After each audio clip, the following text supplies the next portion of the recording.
Qui sera le premier au monde à mettre au point l'ordinateur quantique? Cette technologie promet une puissance de calcul phénoménale selon les scientifiques qui annoncent même une révolution informatique.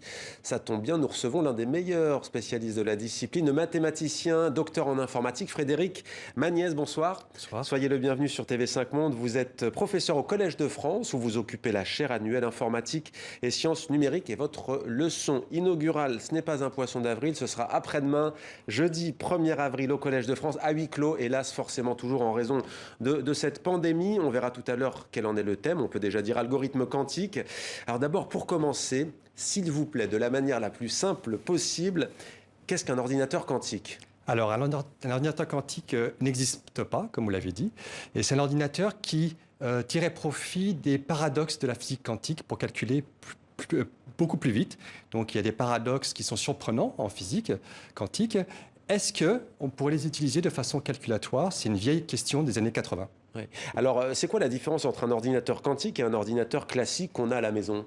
Alors, c'est une bonne question parce qu'il y a des composants quantiques dans votre ordinateur. D'accord. Donc, les transistors, la fibre optique, les lasers pour Internet sont quantiques. Mais l'information est manipulée de façon classique, 0 ou 1, mais pas de façon quantique. Donc, un ordinateur quantique maintiendrait tout l'ordinateur dans un état quantique, une superposition, on dit. On n'est pas dans ces successions de 0-1.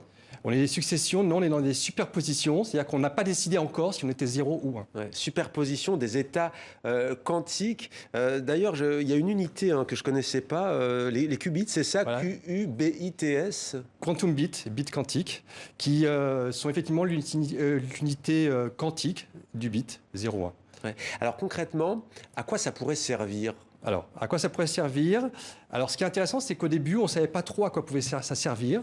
Ça servait à des choses assez artificielles. Et petit à petit, on s'est rendu compte que ça pouvait résoudre des problèmes très difficiles et des problèmes un peu embêtants qui permettraient de déchiffrer certains messages secrets. Pas tous, mais beaucoup.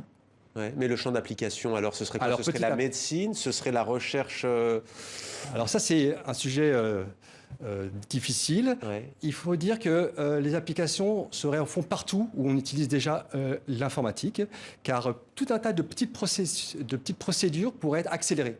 Soit un peu, soit beaucoup, soit exponentiellement. Ben dis donc, parce que les algorithmes, c'est déjà énorme. Là, ça veut dire que ça va être puissance combien ? Alors, ça peut être exponentiel. On connaît maintenant ce que c'est une loi exponentielle, hélas. Parfois, c'est exponentiel, parfois, c'est rien du tout. Donc, ma recherche consiste à savoir dans quel cas il y a une accélération. Et en fait, j'allais vous dire, tout dépend de ce que les êtres humains en feront aussi, peut-être. Alors ça, c'est une vraie question. Donc, par exemple, s'ils s'amusent à déchiffrer une grande partie des messages de notre quotidien, c'est un vrai souci. Heureusement, on commence à voir la solution. Donc, ouais. Alors, on va voir maintenant qui est en avance dans cette course folle. Des scientifiques du monde entier, à l'instar de vous-même, travaillent sur ce sujet. Plusieurs laboratoires français participent aux recherches, notamment en région parisienne. France 3 leur a d'ailleurs consacré un reportage l'an dernier, regardez. Sous la lumière bleue des lasers, ces jeunes scientifiques sont à la recherche du Graal. Ils travaillent à l'élaboration d'un nouvel ordinateur aux capacités inégalées, en puissance et en mémoire. Une machine utilisant les propriétés physiques de l'infiniment petit, un ordinateur quantique. L'avènement de l'ordinateur quantique pourrait être une rupture aussi forte que celle de l'électronique digitale dans les années 60-70. Et que ça pourrait accoucher d'une révolution aussi forte que celle qu'on a connue avec l'avènement de l'Internet à domicile. Google déclare avoir franchi une étape. Il annonce un calcul effectué en 3 minutes 20 secondes, au lieu des 10 000 ans nécessaires avec les ordinateurs actuels. Mais comment ça marche? Un ordinateur classique utilise le langage binaire, une suite de 0 et de 1. L'ordinateur quantique, lui, va pouvoir superposer ces 0 et ces 1 en même temps et effectuer un très grand nombre de calculs en parallèle. Pour arriver à ce résultat, plusieurs scénarios sont possibles. Voici la piste suivie par l'Institut d'optique. Ce qu'on fait au laboratoire, c'est qu'on essaye de prendre des atomes, un par un, qui vont remplacer ce que vous trouvez dans un ordinateur classique et qui seraient les petits circuits électriques. Donc pour nous, les circuits électriques, on les remplace par des atomes. Et ces atomes, il faut pouvoir les arranger dans l'espace, pouvoir les voir pouvoir les manipuler et pouvoir les faire interagir, c'est-à-dire les faire parler entre eux. Et ça, c'est tout ce dont on a besoin pour réaliser une logique quantique. Au CEA, on refroidit plutôt les circuits électriques à moins 273 degrés pour obtenir les mêmes propriétés quantiques que celles des atomes. En France, nous n'avons pas trop de retard. Il y a des expériences préliminaires qui sont assez prometteuses et qui en effet motivent de continuer la recherche sur le sujet. Les possibilités seraient immenses, comme la création de nouvelles molécules et l'invention de nouveaux médicaments. Mais attention, il faudrait aussi revoir tous nos systèmes de cryptage qui deviendraient obsolètes face à la puissance de calcul de l'ordinateur quantique.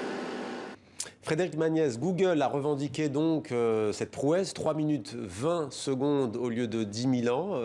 Vous y croyez? Oui, alors j'y crois. Entre-temps, depuis, certains ont réussi à faire beaucoup plus vite.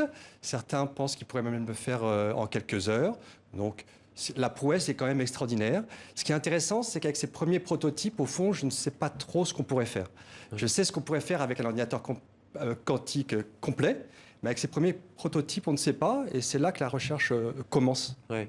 On a vu Google, il y a IBM, visiblement les deux sont en grosse concurrence, ça c'est le monde anglo-saxon. Côté francophone, vous avez reconnu l'un des chercheurs, l'un des experts? Oui, il y avait, il est à la pointe? Oui, donc il y a une start-up, Pascal, qui émane de l'Institut d'optique, qui est très à la pointe. On a un consortium européen dans lequel je fais partie. Dans les prochaines années, on va essayer de travailler ensemble pour développer donc une nouvelle plateforme et voir si on n'a pas des applications concrètes qui pourraient en sortir. Alors vous, vos travaux portent sur la conception et l'analyse d'algorithmes probabilistes pour le traitement des grandes masses de données. Où est-ce que vous voulez aller? Vers où souhaitez-vous aller? Je veux résoudre des problèmes pour lesquels les données sont beaucoup trop grosses pour les résoudre rapidement. Donc soit je fais ça avec un ordinateur classique, soit je fais ça avec un ordinateur quantique qui n'existe pas. Ouais.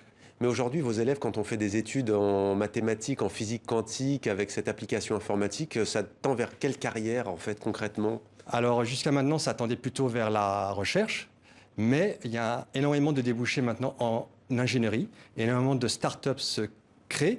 Depuis que j'ai cette chaire au Collège de France, j'ai un mail par semaine d'une start-up ou d'un industriel qui veut essayer de comprendre ce qu'on pourra faire pour se préparer. Ouais, il y a un enjeu économique, un enjeu financier. Quand on voit une telle course, la réponse est peut-être dans la question.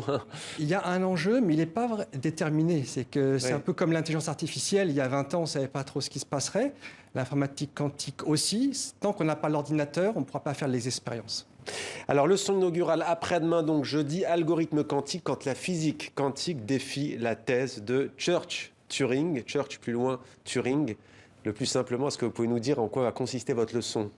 Je vais essayer de retracer le courant de pensée qui a fait que des scientifiques se sont posés des questions simples pour comprendre ce que la physique quantique apportait au calcul. Ils ont commencé par des petits exemples anodins, artificiels, qui semblaient rien, et sont arrivés à des applications fabuleuses qu'on connaît aujourd'hui. Comme quoi, petit à petit, on obtient de grands résultats. Merci beaucoup, Frédéric Magnès. Leçon inaugurale après-demain, 18h, à huis clos donc, mais sur le site internet du Collège de France, notamment en direct. Bonne leçon inaugurale à vous et merci d'être venu sur notre plateau.